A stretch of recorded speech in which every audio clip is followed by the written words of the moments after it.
Praise the lord, హల్లెలూయా. ఉదయకాలపు కృపావాక్యములోనికి అందరినీ ప్రేమతో ఆహ్వానిస్తూ ఉంటున్నాం. నిజముగా గత రాత్రి అందయు దేవుడు మహాకృప చేత మనలని కాపాడినాడు. పగలు మేఘస్తంభమై రాత్రి అగ్నిస్తంభమై తోడుగా నిలుచుచున్న దేవుడు మనం చక్కగా నిద్రపోయిన సమయంలో మనకు కావలిగా ఉండి ఒక నూతన దినములోనికి ప్రవేశించ తగినట్లు కృప చూపిన దేవునికి తలలు వంచి ప్రార్థిస్తాం. పరిశుద్ధ పరమ తండ్రి, నీకు స్తోత్రం ప్రభువా. ఈ నూతన దినమందు ప్రారంభ గడియలోనే దేవా, మా పనులు ప్రారంభం చేయక మునుపే నీ సన్నిధికి మేము వచ్చి తలలు వంచి ప్రార్థిస్తున్నాం. మేము పెట్టబోగుచున్న ప్రతి అడుగులలో నీ సాన్నిధ్యం మాకు కావాలి, నీ ప్రసన్నత మాకు కావాలి. నీ మాకు తోడుగా రాబోచున్నందుకు స్తోత్రం. మాతో నీ మాట్లాడబోచున్నందుకు నీకు వందనాలు. యేసయ్య నామములోనే ఆమేన్. హల్లెలూయా. జీవం కలిగిన దేవుని యొక్క వచనం ఎల్లప్పుడూ మనల్ని బలపరచుచున్నా, ధైర్యపరచుచున్నా, ముందుకు వెళ్ళడానికి ప్రచోదనం ఇచ్చుచున్నటువంటి ఒక అనుభవంలో ఈ దినమందు దేవుడు మనల్ని నడిపించునుగాక. మనల్ని ఎల్లప్పుడూ జ్ఞాపకం చేసుకున్నటువంటి ఒక దేవుని మనం మర్చిపోకూడదు. మనకు ధనం ఉన్నప్పుడు, ధనం లేనప్పుడు, ఆరోగ్యం ఉన్నప్పుడు, లేనప్పుడు, సమస్యలు ఉన్నప్పుడు, లేనప్పుడు, ప్రతి విషయమునందు మనల్ని జ్ఞాపకం చేసుకొని మనల్ని నడిపించుచున్న జీవం కలిగిన దేవుడు, ఆకాశమును భూమిని సముద్రమును నిర్మించిన దేవుని మాటలు వచనం ఇలా సెలవిచ్చుచున్నాడు. ఆకాశం గద్దించినను, భూమి మార్పు నొందినను, తన మాటలకు మార్పు రాదు. మనల్ని ఎల్లప్పుడూ జ్ఞాపకం చేస్తూ నడిపించుచున్న ఒక దేవుడు మనకున్నాడు. అందుకే ఆదికాండం 8వ అధ్యాయం 1వ వచనం మనం చూసినట్లయితే, దేవుడు నోవాహును అతనితో కూడా ఓడలో ఉన్న సమస్త జంతువులను, సమస్త పశువులను జ్ఞాపకం చేసుకొనెను. Praise the lord. జ్ఞాపకం చేసుకున్నటువంటి దేవుడవు. నోవాహును మాత్రం కాదు, నోవాహుతో కూడా ఓడలో ఉన్నటువంటి సమస్త జంతువులను, సమస్త పశువులను జ్ఞాపకం చేసుకున్నటువంటి దేవుడవు. ఈ ఉదయకాల సమయం మనల్ని కూడా జ్ఞాపకం చేసుకుంటున్నారు. నోవాహు జీవించుచున్నటువంటి ప్రత్యేకమైనటువంటి ఆ సిట్యువేషన్, అలలతో కొట్టుమిట్లాడుచున్నటువంటి నీటి ఓడలో ప్రయాణిస్తున్నటువంటి భయానకమైనటువంటి ఒక అనుభవములో ఆ ప్రజలు లేదా తనతో కూడా ఉన్న 8 మంది జంతువులు ఉండుండగా దేవుడు తన కృప చేత ఆ కుటుంబమును కాపాడాడు, ఆ ఓడను కాపాడాడు. ఎప్పుడు దేవుడు నోవాహును అతనితో కూడా ఓడలో ఉన్న సమస్త జంతువులను, సమస్త పశువులను జ్ఞాపకం చేసుకొనెను. దేవుడు ఎప్పుడైతే అంటే కష్ట సమయంలో కూడా ప్రతి క్షణం దేవుడే కాదా చెప్పేది ఓడలోనికి ఎక్కుమని, ఎల్లవేళలో దేవుడు అతన్ని జ్ఞాపకం చేసుకొని ఉన్నాడు. దేవుడు అతన్ని చూస్తూ ఉంటున్నాడు. బైబిల్లో ఇంకొక భాగం ఇలా చెప్తుంది, నేను మిమ్మల్ని నా అరచేతిలో చెక్కి ఉన్నాను. స్తోత్రం, హల్లెలూయా. అంత అద్భుతకరముగా భూమి మొత్తం నాశనం అవుతున్నప్పుడు నీటిపైన ఓడ ప్రయాణిస్తున్న ఓడలో దేవుని యొక్క సురక్షితత్వమును మనం చూడగలుగుతున్నాం. అదే విధముగా ఆదికాండం 19వ అధ్యాయం 29వ వచనం మీరు చూసినట్లయితే, దేవుడు అబ్రహామును జ్ఞాపకం చేసుకొని లోతు నశింపకుండా అతన్ని తప్పించెను అని మనం బైబిల్లో చూస్తుంటున్నాం. అబ్రహామును దేవుడు జ్ఞాపకం చేసుకున్న కారణమును బట్టి లోతు భయంకరమైన ప్రమాదం నుండి తప్పింపబడ్డారు. భూమి మీద పాపం పెరిగినప్పుడు, భూమి మీద ఆ దోషం పెరిగినప్పుడు మానవుని సృజించిన దేవుడు ఆ పట్టణమును నాశనం చేయడానికి ఇష్టపడ్డారు. సోదోమ్ గోమోరా అనే పట్టణం ఎవరు నిర్మించారు తెలుసా? లోతు నిర్మించినారు. అబ్రహాం గూడారములలో నివసించుచు దేవునికి ఆరాధన అర్పించి నిజమును, నిజాయితీని ప్రజలకు నేర్పిస్తూ, చూపిస్తూ నడుచుచున్నటువంటి సమయంలో తాత్కాలికమైనటువంటి సుఖభోగముల కొరకు, సంపాదన కొరకు పరిగెత్తినటువంటి లోతు అద్భుతకరమైనటువంటి ఒక పట్టణమును సృజించారండి.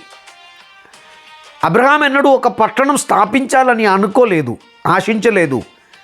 ఎక్కడ నేను నివసించినా దేవుని కొరకు నమ్మకంగా జీవించాలని, నా కుటుంబం, నా తరములు, నాతో కూడా ఉన్న దాసులు, మా బ్రతుకు దేవునికి ప్రీతికరమైనదై ఉండాలని మాత్రమే అబ్రహాం ఆశించాడు. ఎందుకంటే అబ్రహాముతో దేవుడు ఇచ్చినటువంటి వాగ్దానం, నిన్ను మాత్రం కాదు నీ వంశం అందటిని నేను దీవిస్తాం, నీ అడుగు పెట్టొచ్చున్న స్థలములను దీవిస్తాం, నీవే పట్టణానికి వెళ్ళినా, ఏ దేశమునకు వెళ్ళినా నీవు దీవింపబడతావు. నీతో కూడా ఉన్నవారందరూ దీవింపబడతావు. ఇది అబ్రహామునకు దేవుడిచ్చినటువంటి వాగ్దానం. నిన్ను ఆశీర్వదించు వారిని నేను ఆశీర్వదిస్తాను, నిన్ను శపించు వారిని నేను శపించే దేవుడవని. ఆ విధముగా దేవుడు కొన్ని ప్రామిసెస్ ఎవరికి ఇచ్చాడు? అబ్రహామునకు ఇచ్చాడు. ఇక్కడ చూడండి, అబ్రహామును దేవుడు ఎల్లప్పుడూ జ్ఞాపకం చేసుకున్నాడు. కానీ అబ్రహాము యొక్క ప్రార్థన ఎవరి కోసం? లోతు కోసం ఉండెను. లోతు అబ్రహామును విడిచిపెట్టి పారిపోయి పట్టణం స్థాపించాడు.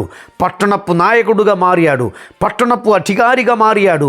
పాపం నివసించుచున్న శాపగ్రస్తులమైనటువంటి అనుభవములో ఆడితేలి నేనన్ని సంపాదించాను అని అనుకొని నివసించుచున్నటువంటి సమయంలో దేవుని యొక్క ఉగ్రత సోదోం గోమోరా అనే పట్టణమును లేకుండా చేయడానికి దేవుడు ప్లాన్ వేశాడు. ఆ సమయంలో దేవుడు ఎవరిని జ్ఞాపకం చేశాడు? ప్రార్థన కలిగిన, విధేయత కలిగిన, నమ్మకత్వం కలిగినటువంటి అబ్రహామును జ్ఞాపకం చేసుకున్నాడు. స్తోత్రం. లోతును జ్ఞాపకం చేసుకున్నాడని చెప్పలేదు. అబ్రహాం ఎవరి కొరకు బెత్తలాడాడు? లోతు కొరకు ప్రార్థన కోరాడు. స్తోత్రం. హల్లెలూయా. దేవునికి అర్థమైంది, కేవలం అబ్రహాం చేయించున్న ప్రార్థన తన సహోదరి కుమారుడైనటువంటి లోతును రక్షించడానికి. అవును నా ప్రియమిత్రమా, మనం ఈ భూమి మీద ఏది సంపాదించినా దేవుని ప్రేమకు దూరం అయిపోతే, దేవుడు మనల్ని జ్ఞాపకం చేసుకోకపోతే మన బ్రతుకు స్వాహ. మనం దేవునిలో నివసించి దేవుడు మనల్ని ఎల్లప్పుడూ జ్ఞాపకం చేసుకున్నటువంటి స్థితి కలిగి మనం ఉన్నట్లయితే మన జీవితం ఫలించే అనుభవం కలిగిన వారై మార్చబడతాం. హల్లెలూయా. అబ్రహాం దేవునితో సన్నిహిత బంధం కలిగి, అబ్రహాం దేవునితో ప్రేమ కలిగి, జాలి కలిగి, అబ్రహాం మీద దేవుడు జాలి కలిగి, అబ్రహాము దేవునికి విధేయుడవై, స్తోత్రం, అబ్రహాం దేవుని మాటకు కొంచెం కూడా సైడ్ తొలగిపోవకుండా, అటు ఇటు తొలగిపోవకుండా, ఆ దేవుని ఆజ్ఞలను అనుసరించి అప్రకారం జీవించిన కారణమును బట్టి అబ్రహాము ఎల్లప్పుడూ దేవుని దృష్టిలో జ్ఞాపకం చేయబడుచున్న అనుభవం కలిగిన వ్యక్తి అయి ఉన్నాడు. నా ప్రియమిత్రమా, నీవు మంచిది చేస్తే లోకం నిన్ను జ్ఞాపకం చేసుకుంటాడు. నీ ప్రార్థన నీ సంఘమునకొక ఆనందకరమైన అనుభవమై మారాలి. నీ ఒక సంఘానికి వెళ్ళుచున్న వ్యక్తివైతే, ఈ పగలు నా మాటలు వింటున్నప్పుడు నా ప్రియమిత్రమా, మీరు ఒక సంఘానికి వెళ్ళుచున్న, ఒక సంఘములో కట్టుబడి దేవుని ఆరాధించుచున్న వ్యక్తివైతే మీ ద్వారా ఆ సంఘం సంతోషించాలి. 4 దిశలోనికి పరిగెడుతూ 4 దిశలలో ప్రయాణిస్తూ నలుగురిని ప్రీతిపరిస్తే అది నీలో ఉన్నటువంటి యథార్థమైన క్వాలిటీ కాదు. నీవు ఉన్న చోటన నీకు దేవుడు అప్పగించిన మందిరంలో ఉన్న సేవకునికి, దేవుని మందిరానికి, దేవుని పరిచర్యకు తోడుబడి నిలబడినప్పుడు దేవుడు నిన్ను జ్ఞాపకం చేసుకుంటాడు. లేకపోతే కూడా దేవుడు నిన్ను జ్ఞాపకం చేసుకుంటాడు. వీడు స్థిరత్వం కలిగిన వాడు కాదు, దుష్టుడు గాలి చెదరగొట్టు పొట్టు వలె ఉండును అని బైబిల్ చెప్తుంది.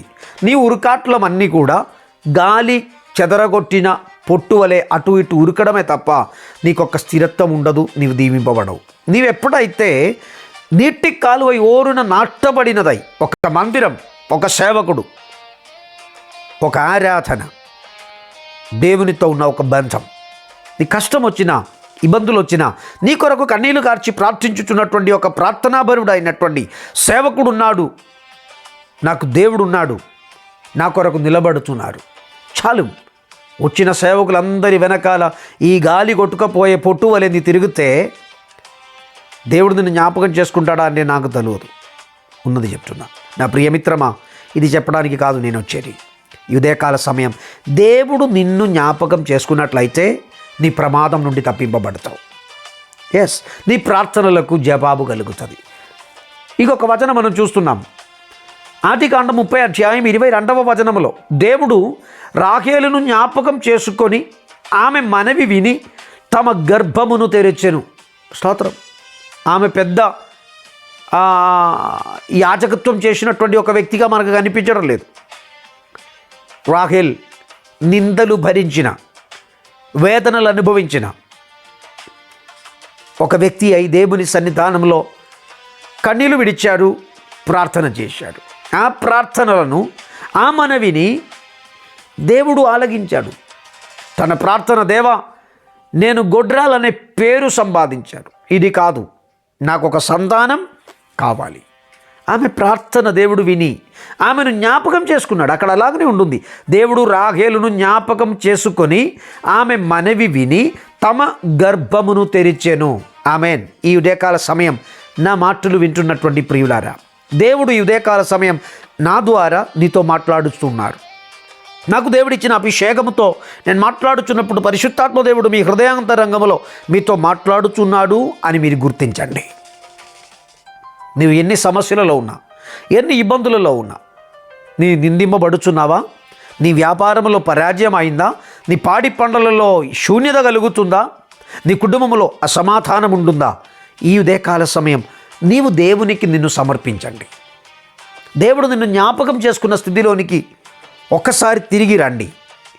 పరిగెత్తేది చాలు, ప్రయాసపడుతున్నది చాలు.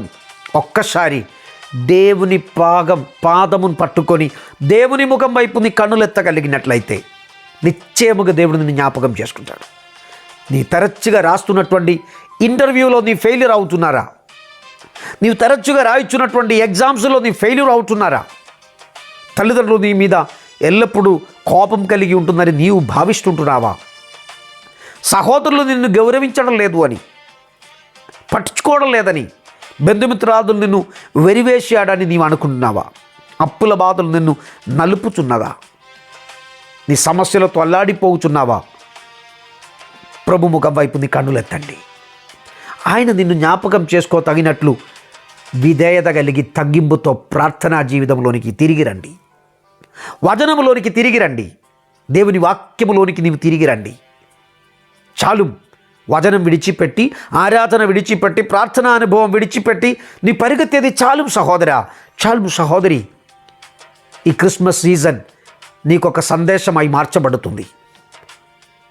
మనుష్యుడు దేవుడుగా మారడం కాదు, మానవరాశి యొక్క పాపపరిహారార్థమైన బలిగా అర్పింపబడడానికి దేవుడు మానవుడుగా దిగి వచ్చాడు. మనకు తెలుసు, చాలామంది మానవులు నేనే దేవుడు అని చెప్పి పొగడుచున్నటువంటి సమయం కాదు.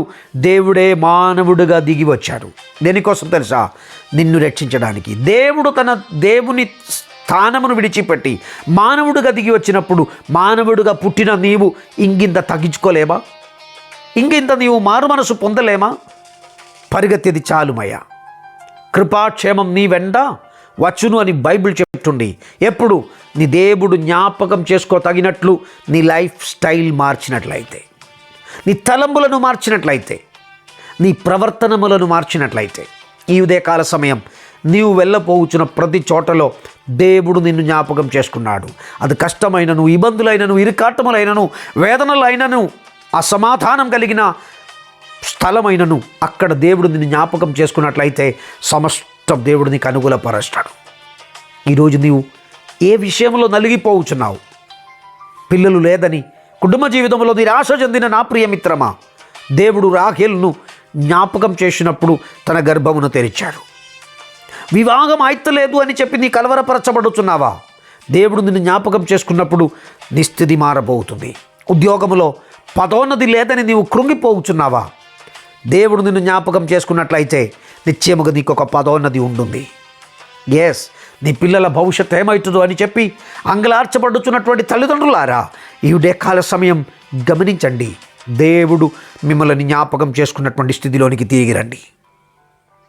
తిరిగి రండి. తిరిగి రండి. దేవుని పాదం యొద్ద సమర్పించండి. అయ్యా, నీవు నన్ను జ్ఞాపకం తగినట్లు నా జీవితాన్ని నేను మార్చుకోవడానికి ఇష్టపడుచున్నాను. నీవుండే నాకు చాలు. నీవు నన్ను నడిపిస్తే చాలు. నీవు నా చేతులు పట్టుకుంటే చాలుమయ్యా. ప్రభు ప్రేమామయుడవండి. ప్రభు కనిగర సంపన్నుడవండి. ప్రభు ఒక కులానికి, మఠానికి చెందిన వ్యక్తి అయి ఉండడానికి ఇష్టపడడం లేదు. ప్రపంచమందటికి దేవుడుగా జన్మించిన, ప్రపంచమును పరిపాలన చేయుచున్న యేసు ప్రభు అనే రక్షకుడు ఈ ఉదయకాల సమయం నీ హృదయములో, నీ భవనములో ఉదయించడానికి తగినట్లు నీవు ఒక్కసారి నీ హృదయమును దేవుని వైపు మలుపగలరా? ఆయన నిన్ను జ్ఞాపకం చేసుకున్నట్లయితే నిశ్చయముగా నీ లైఫ్ మారబోతుంది. నీ జీవిత విధానం మారబోతుంది. సగేల విషయములలో దేవుని కృప నిన్ను వెంబడించుచున్నటువంటి ఒక సమయమై ఈ సమయం మార్చబడ్డది గాక. పరిశుద్ధాత్మ దేవుడు మనతో మాట్లాడాడు. నోవాగును జ్ఞాపకం చేసుకున్నప్పుడు ప్రమాదం నుండి దేవుడు నోవాగును తప్పించాడు. అబ్రహామును జ్ఞాపకం చేసుకున్నప్పుడు లోతును దేవుడు విడిపించాడు. నిన్ను జ్ఞాపకం చేసుకున్నట్లయితే నీ బంధువులను, నీ మిత్రులను కూడా అపాయం నుండి, ప్రమాదం నుండి దేవుడు విడిపిస్తాడు. నీ వారికి ఒక రక్షణ మార్గమై మార్చబడాలి. ఈరోజు నిన్ను నిందించేవారు ఉండొచ్చు, ఈరోజు నిన్ను కలవరపరిచేవారు ఉండొచ్చు, ఈరోజు నిన్ను పట్టించుకోకుండా పోయేవారు చాలామంది ఉండొచ్చు. కానీ ఈరోజు నిన్ను దేవుడు జ్ఞాపకం చేసుకున్నప్పుడు నీ ఇతరులకు ఒక సంతోషమై మార్చబడుతుందండి. దేవుని వాక్యం మనకు అదే నేర్పిస్తున్నాడు. యోసెఫ్ను దేవుడు జ్ఞాపకం చేసుకున్నాడు. ఎక్కడ? ఎండిన బావిలో, చెరసాలలో, పొత్తిఫేరు భవనములో. స్తోత్రం. ఎందుకు తెలుసా? ఆయనకు దేవునికి మధ్యలో ఒక కనెక్షన్ అతడు తెగిపోకుండా కాపాడుతూ వచ్చాడు. ఒంటరితనం వచ్చినా, వెరివేయబడడం వచ్చినా, దాడులు ఎదురైనా వాటి మధ్యలో కూడా, చెరసాల వచ్చినా వాటి మధ్యలో కూడా యోసెఫ్ దేవునితో ఉన్న బంధమును అలాగనే కాపాడాడు. సొంత అన్నయ్యలు అతన్ని అమ్మివేయుచున్నప్పుడు కూడా దేవుని చేతులను తను పట్టుకున్నాడు. నా ప్రియమిత్రమా, ఆ బంధం ఎవరితో? దేవునితో. దేవునితో కూడా ఉన్న ఆ బంధం, హల్లెలూయా, యోసెఫును ఉన్నతమైన స్థానంలోనికి తీసుకొచ్చాడు. ఈ ఉదయకాల సమయం దేవుడు మిమ్మల్ని ప్రేమిస్తున్నాడు. ఈరోజు దేవుడు నిన్ను జ్ఞాపకం చేసుకున్నటువంటి ఒక దినమై మార్చబడదురుగాక. ప్రయాణం చేయబోచున్నావు కదా, స్కూల్ కళాశాల వెళ్ళబోచున్నావు కదా. అన్నదమ్ములారా, అక్క చెల్లెలారా, ఎక్కడైతే నీవు నిరాశతో కన్నీళ్లు విడిచారో అదే స్థలములో, అదే బిల్డింగ్లో, అదే స్థాపనములో, ఓ హల్లెలూయా, దేవుడు నిన్ను లేవనెత్తబోచున్నాడు. ఈ ఉదయకాల సమయం ఇక నీ కన్నులు నిండి కారడానికి అనుమతి ఇచ్చే దేవుడము కాదు.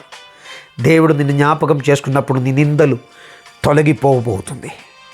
దేవుడు నిన్ను జ్ఞాపకం చేసుకున్న ఈ పగలు మార్చబడుదురుగాక. తలలు వంచి మనం ప్రార్థన చేద్దాం.